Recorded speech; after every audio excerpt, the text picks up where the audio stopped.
नमस्कार विद्यार्थी मित्रांनो, आज आपण एका चलातील शाब्दिक उदाहरणं कशी सोडवावी हे पाहणार आहोत। तर दिलेली समीकरण कशी सोडवावी याचा एक व्हिडिओ आपण यापूर्वीच बनवलेला आहे, तो व्हिडिओ तुम्ही पहा। या व्हिडिओच्या एंड स्क्रीनला तुम्हाला तो मिळेलच।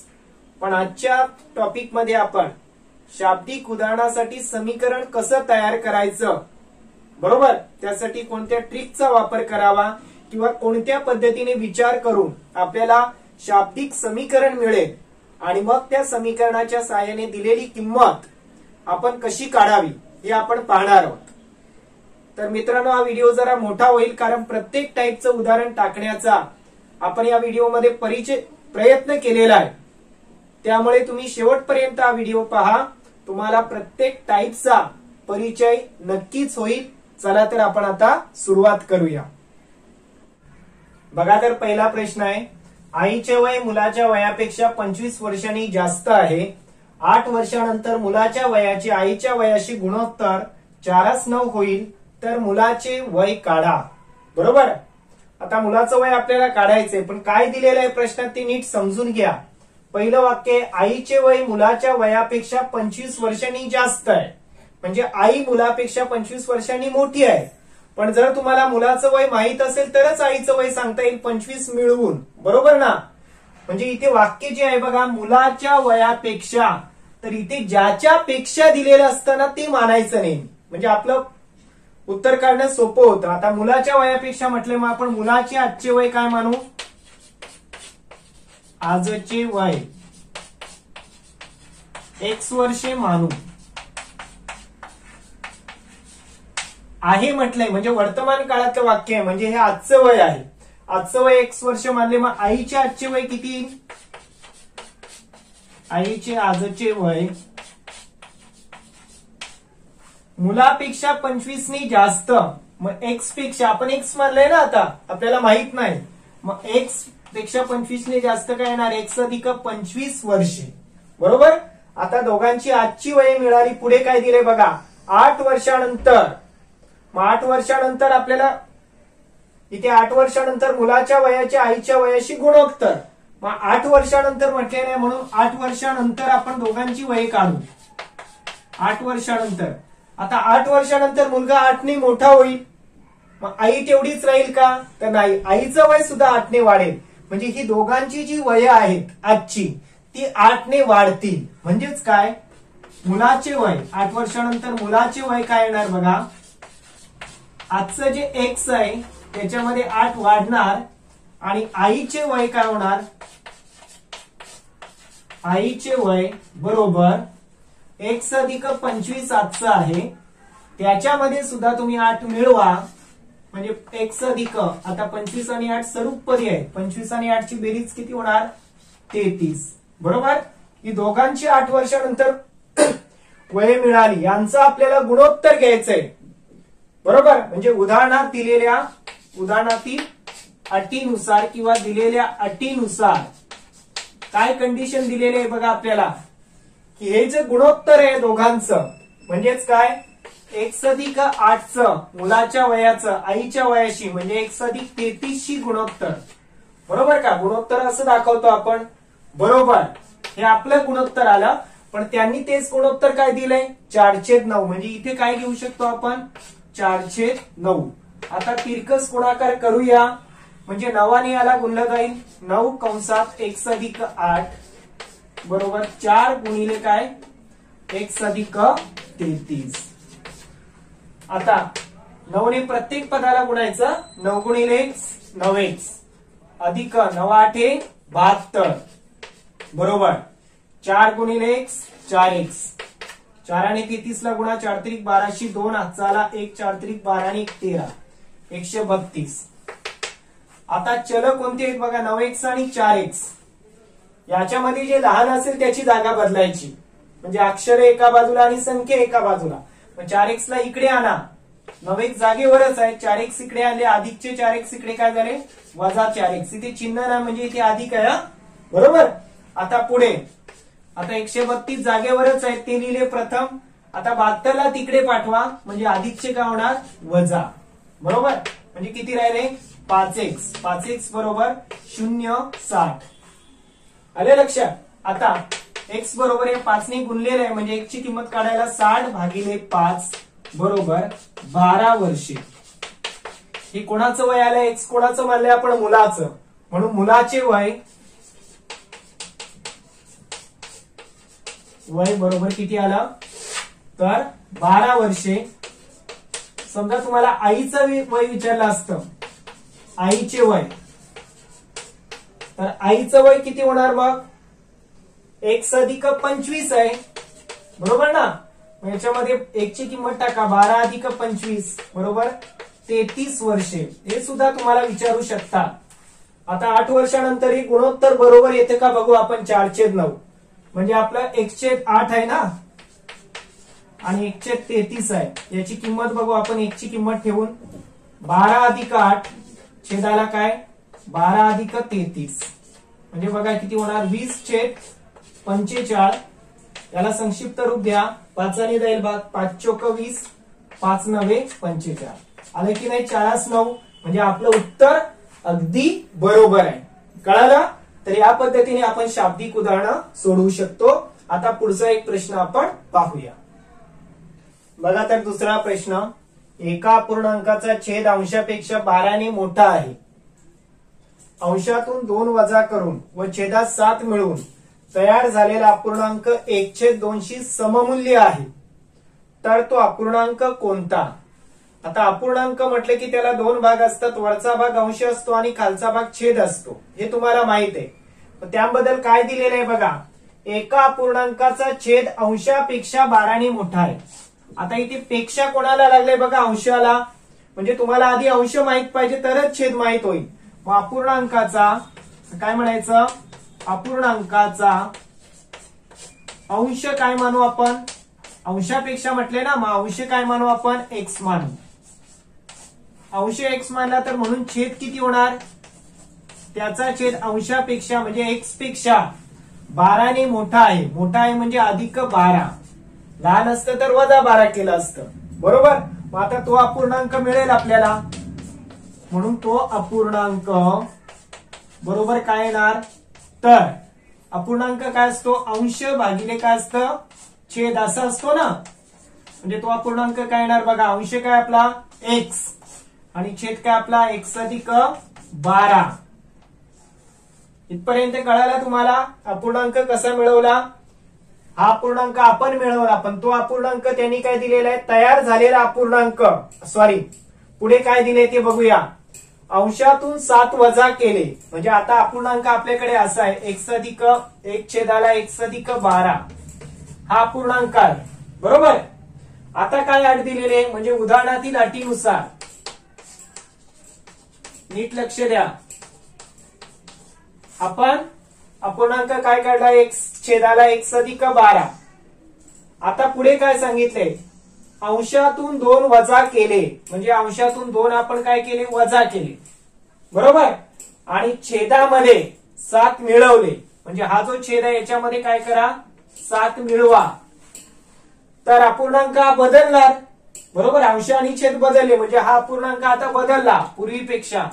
मग तयार झालेला जो अपूर्णांक आहे तो 1/2 शी सममूल्य आहे. सममूल्य म्हणजे काय? समान, इक्विव्हॅलंट बरोबर. म्हणजे इथे काय लिहू शकतो आपण? बरोबर 1/2. कळालं? अंशातून 2 वजा केले आणि छेदामध्ये 7 मिळवले. तयार झालेला अपूर्णांक 1/2 शी सममूल्य आहे. लक्षात आलं? आता याला सोडूया आपण. x - 2 जसंच्या तसं राहील आणि x अधिक 12 आणि 7 मिळवू शकतो ना. 12 आणि 7 किती होणार? 19 बरोबर किती? 1/2. आता तिरकस गुणाकार करूया. 2 ने याला गुणलं जाईल 2 गुणिले x - 2 बरोबर 1 ने याला गुणलं जाईल x अधिक 19. आता सोडवूया. 2 गुणिले x काय होणार? 2x वजा 2 दुणे 4 बरोबर 1 गुणिले x 1x अधिक 1 गुणिले 19 19च. आता 2x आणि x मध्ये लहान कोण आहे बघा? 1x लहान आहे त्याला इकडे आणा म्हणजे 2x अधिक 1x इकडे आल्यावर वजा 1x. इकडची संख्या आधी लिहा 19. त्याच्या जवळ संख्या इकडची वजा 4 इकडे गेल्यावर काय होणार? अधिक 4 म्हणजेच काय? एक्स बरोबर काय होणार 19 आणि 4 23. 23 काय आला आपलं 23 काय आला अपूर्णांकाचा अंश.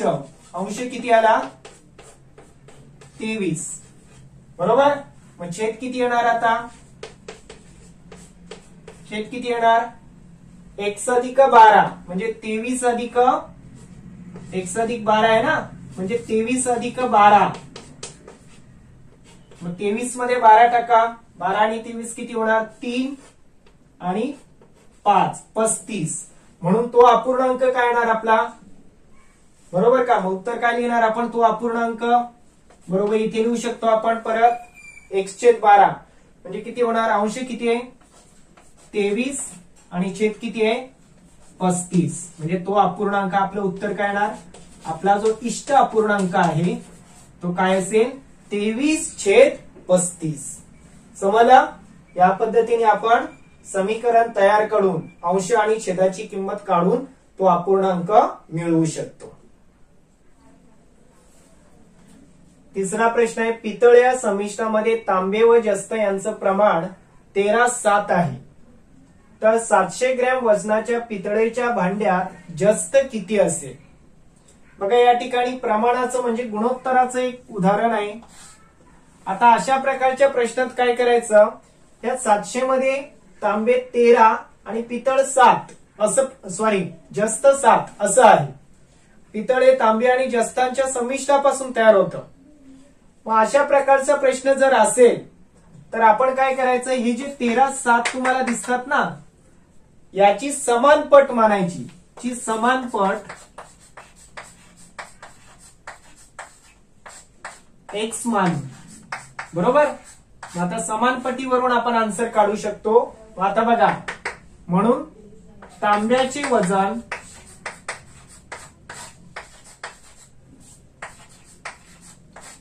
वजन किती होणार तांबे आधी आहे ना मग 13x होणार आणि पितळे सॉरी जस्ताचे वजन ते किती येणार तर 7x. आता या दोघांचं मिळून पितळ तयार होतं. तांबे अधिक जस्त बरोबर पितळ म्हणजेच काय लिहू शकतो आपण म्हणून यांची बेरीज 700 असेल. म्हणून उदाहरणातील 8 आपल्याला अटीची आवश्यकताच नाही डायरेक्टली कळतं की पितळ म्हणजे काय तांबे अधिक जस्त बरोबर. म्हणजे 13x तांब्याचं वजन आणि 7x कोणाचं वजन जस्ताचं वजन दोन्ही मिळून कोणाचं वजन होईल आता पितळेचं म्हणजे ते किती दिलेले आपल्याला 700. आलं लक्षात. आता बघा यांची बेरीज करूया आपण. 20x बरोबर 700 म्हणून x बरोबर 700 गुणिलेचे 20 या बाजूला आल्यावर भागिलेला येतील बरोबर. इथे गुणाकार होता 0 0 गेला 70 ला 2 ने भागला तर किती होणार 2×6 1 राहिला 2×5 10 35 आपलं उत्तर नाही 35x आहे. x ची किंमत आहे. आता आपण प्रत्येकाचं वजन काढू. म्हणून तांब्याचे वजन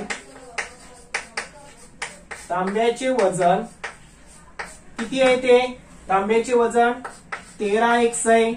म्हणजे 13 गुणिले काय करायचं x ची किंमत 35. आता गुणूया 13×5 65 5 40 6 13 1 13 39 आणि 6 45 बरोबर 455 ग्रॅम. हे कोणाचं वजन आलं तांब्याचं. आता पितळेचं वजन म्हणून सॉरी जस्ताचे वजन कसे काढणार आता बरोबर किती येणार मग आता किती x आहे जस्त 7x म्हणजे 7 गुणिले x ची किंमत किती आहे 35 7×5 35 5 3 7 21 21 आणि 3 किती होणार 24 245 ग्रॅम. बघा दोघांची बेरीज केली आपण तर 700 होती बरोबर. तर अशा पद्धतीने हा प्रश्न आपण सोडवू शकतो. विद्यार्थी मित्रांनो अशा प्रकारचा प्रश्न जर तुम्हाला स्कॉलरशिपला विचारला तर आपला आन्सर पटकन कसं काढायचं बघा. आता पितळ आहे 700 आहे ना बरोबर. याला आता टोटल रेशोची बेरीज किती होणार आहे गुणोत्तराची तर 20 होणार बरोबर.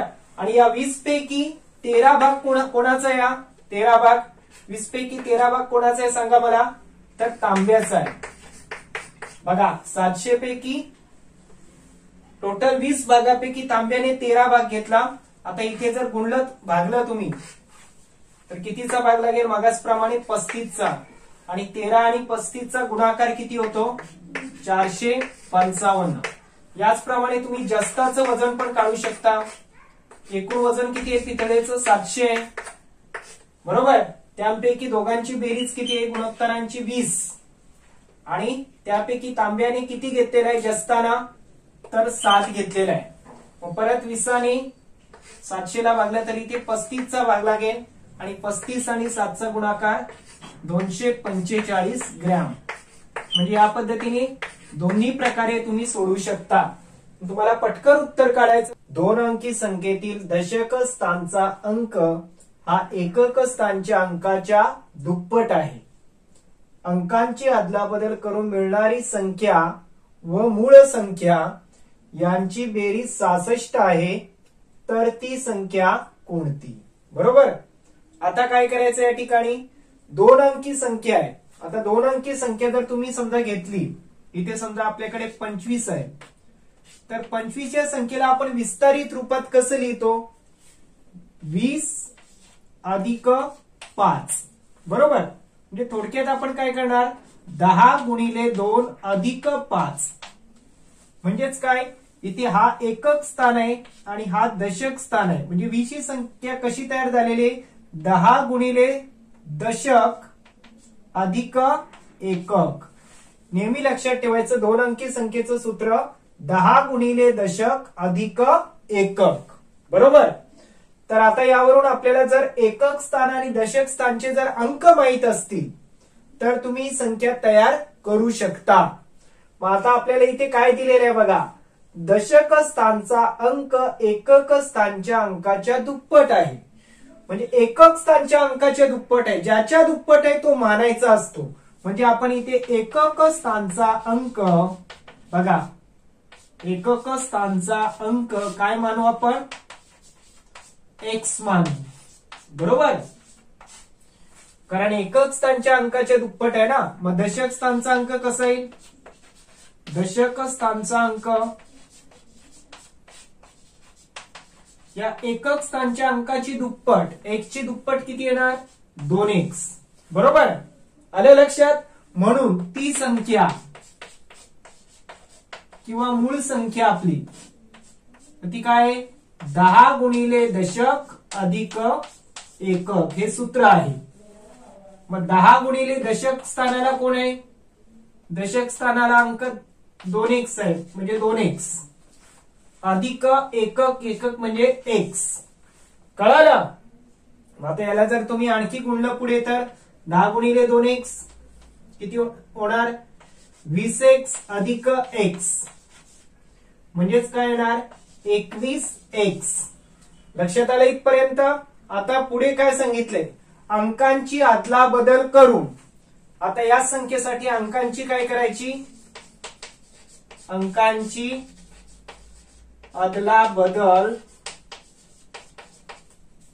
केल्यास, आता अंकांची अदला बदल केल्यास संख्या बदलेल की नाही. 25 चे अंक बदलले आपण तर ती 52 होईल बरोबर. अदला बदल केल्यास नवीन संख्या, कारण संख्या बदलेल अंक बदलले म्हणजे. परत सूत्र तेच आहे, 10 गुणिले दशक अधिक एकक, मग 10. आता दशक आणि एकक बदलायचा, जो दशकाला आहे त्याला एकक स्थानी आणायचं आणि जो एककला आहे त्याला दशक स्थानी. म्हणजे दशक स्थानी कोण होतं आधी, 2x होतं, इथे काय आणायचं, x आणायचं. लक्षात येत आहे. आणि एकक स्थानी कोण होता, तर एकक स्थानी x होता, तिथे कोण आणायचे, आता 2x आणायचे. म्हणजे बघा आता गुणाकार करा, 10x अधिक 2x म्हणजे किती झाली बघा, 12x.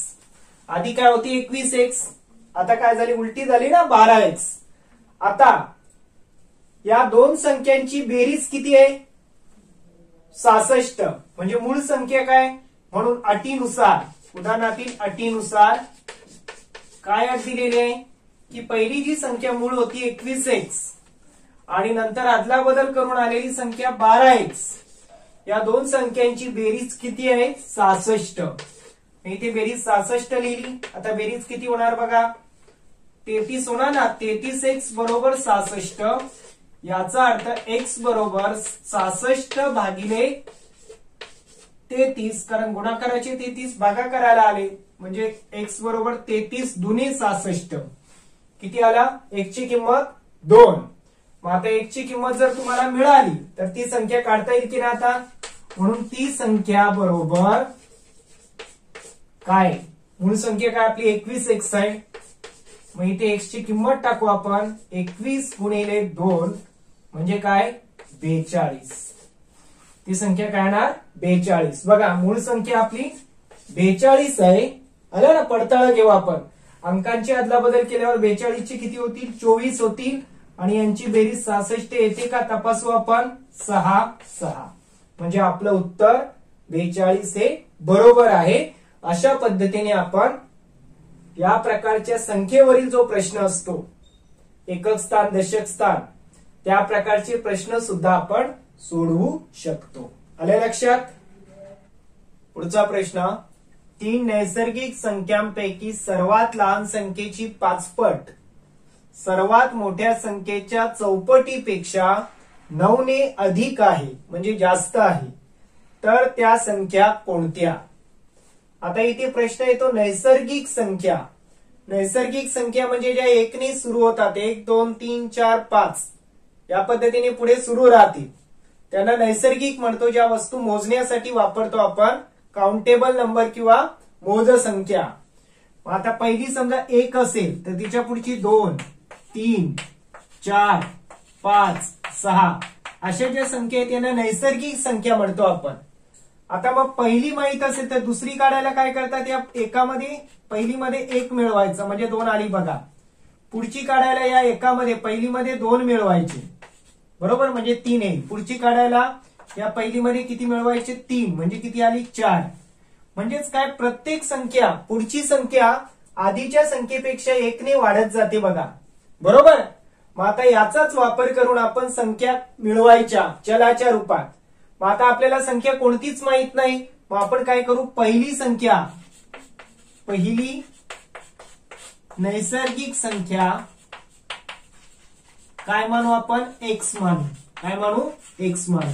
मग आता बघा पहिली, म्हणून त्या संख्या आता मिळतील आपल्याला की नाही? त्या संख्या. आता पहिली संख्या काय आपली? x आहे, बरोबर. इथे एकाच्या जागेवर पहिली x आहे. मग पुढची पहिलीपेक्षा 1 ने जास्त म्हणजे x अधिक 1, बरोबर. आणि तिच्या पुढची 2 ने जास्त असेल म्हणजे x अधिक 2. तिच्या पुढची काय आली असती? x अधिक 3, बरोबर. अशा संख्या सुरू झाल्या असते त्या. आणि यात जर सम किंवा विषम असते ना तर इथे 2-2चा फरक असता, म्हणजे 2 2मध्ये 2 मिळवले 4, 4मध्ये 2 मिळवले 6, किंवा विषम असते तरी 2चा फरक. जर नुसत्या नैसर्गिक म्हटल्या तर आपण काय कितीचा फरक ठेवायचा? 1चा, म्हणजे 1-1 ने वाढवायची. आता या संख्या कळाल्या तुम्हाला. आता उदाहरणात दिलेल्या अटीनुसार, उदाहरणात दिलेल्या अटीनुसार काय अट दिलेली आपल्याला बघा. सर्वात लहान संख्येची 5 पट, ही सर्वात लहान आहे 3 पैकी आणि ही सर्वात मोठी आहे. इथे लक्षात, ही सर्वात काय लहान आहे आणि ही काय मोठी आहे. मग कोणाबद्दल सांगितले? सर्वात लहान संख्येची 5 पट म्हणजे x ची 5 पट. किती होणार ती? 5x. लक्षात आलं? x ची 5 पट 5x. ही कोणाबरोबर आहे? मोठ्या संख्येची 5 पट बरोबर सर्वात लहान संख्येची 5 पट केली आपण, बरोबर सर्वात मोठ्या संख्येच्या चौपटीपेक्षा. मग मोठी संख्या कोण आहे? x अधिक 2 आहे. हिची चौपट, हिच्या चौपटी इतकी नाही, ती चौपटीपेक्षा ही 5 पट 9 ने जास्त आहे, म्हणजे ही 9 ने जास्त आहे. मग इथे 9 मिळवलं तर या दोन्ही कशा होतील? समान होतील. कळालं? सर्वात लहान संख्येची 5 पट बरोबर सर्वात मोठ्या संख्येची चौपट अधिक 9. आता हे समीकरण सोडवलं की तुम्हाला संख्या मिळतील बघा. म्हणून 5x बरोबर 4 गुणिले x 4x अधिक 4 दुने 8 अधिक 9 म्हणजे 5x बरोबर यांची बेरीज करा आधी 4x अधिक 9 आणि 8 17 म्हणजे 5x वजा 4x बरोबर 17 म्हणून x किती आलं तुमचं 17 म्हणजे पहिली संख्या 17 मिळाली म्हणून त्या संख्या पहिली संख्या काय तुमची 17 पुढची संख्या काय असेल 17 अधिक 1 म्हणजे काय होणार पुढची संख्या 18 येते का लक्षात पुढची संख्या काय असेल 18 आणि पुढची तिच्या पुढची संख्या 17 अधिक 2 म्हणजे काय होणार 17 अधिक 2 19 बरोबर या पद्धतीने आपल्याला त्या संख्या काय मिळतील 17 18 आणि 19 या पद्धतीने आपण नैसर्गिक संख्या किती पण असल्या तरी या पद्धतीने आपण त्यांच्यावरचा प्रश्न सोडवू शकतो बघा एका खेळाडूने एका सामन्यात 180 धावा काढल्या दुसऱ्या सामन्यात 257 धावा काढल्या तिसऱ्या सामन्यात किती धावा काढल्या तर त्याच्या सामन्यातील धावांची सरासरी 230 होईल बघा प्रश्न सरासरीचा आहे तो 7वी इयत्तेमध्ये तुम्हाला सरासरी म्हणजे काय झालेला आहे सरासरी याचा अर्थ काय असतो सर्व प्राप्तांक म्हणजे दिलेली जे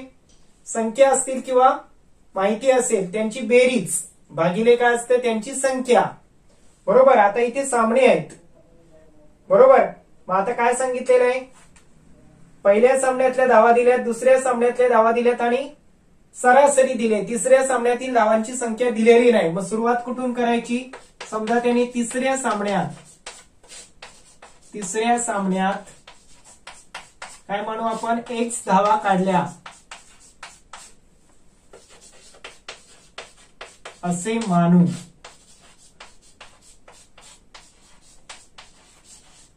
तिसऱ्या सामन्यात त्यांनी x धावा काढल्या असे मानू आता बघा सरासरी बरोबर काय सूत्र असतं तयार होईल इथे तिन्ही सामन्यातील धावांची बेरीज भागिले किती सामने भागिले सामन्यांची संख्या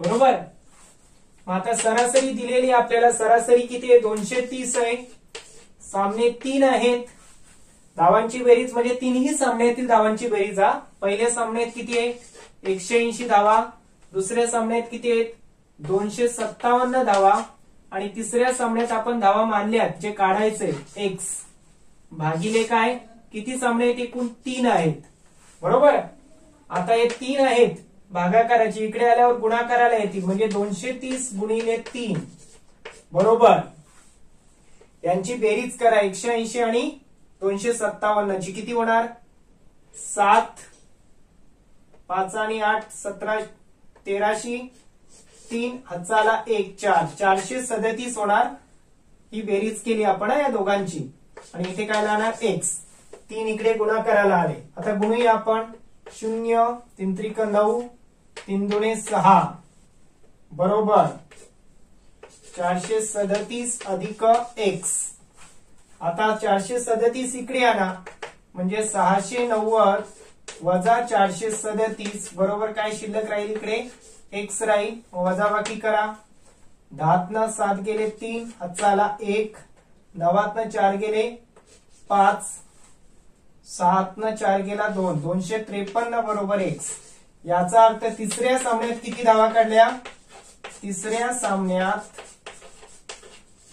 त्यांनी किती धावा काढल्या तर 253 धावा त्या खेळाडूने काढल्या तर या पद्धतीने सरासरीवरचा प्रश्न सोडवता येतो सरासरीचं सूत्र तुम्हाला माहिती आहे सरासरी म्हणजे काय सर्व प्राप्तांकांची बेरीज इथे प्राप्तांक कोण आहेत धावा भागिले काय सामन्यांची संख्या बरोबर तर या पद्धतीने आपण सरासरीवरचा प्रश्न सुद्धा सोडवू शकतो तर बघा तर विद्यार्थी मित्रांनो या प्रकारेच गणितावरचे वेगवेगळे सिलेबस मधील प्रश्न आणि त्याचबरोबर स्कॉलरशिप साठी उपयुक्त ठरणारे ट्रिक्स देणारे प्रश्न सुद्धा आपण आपले त्याचे व्हिडिओ आपल्या चॅनेल वरती आहेत त्यामुळे तुम्ही व्हिडिओ आवडला तर लाईक करा शेअर करा आणि आपल्या चॅनेलला सबस्क्राईब करा, म्हणजे तुम्हाला अशा प्रकारच्या व्हिडिओचं नोटिफिकेशन मिळत राहील. धन्यवाद.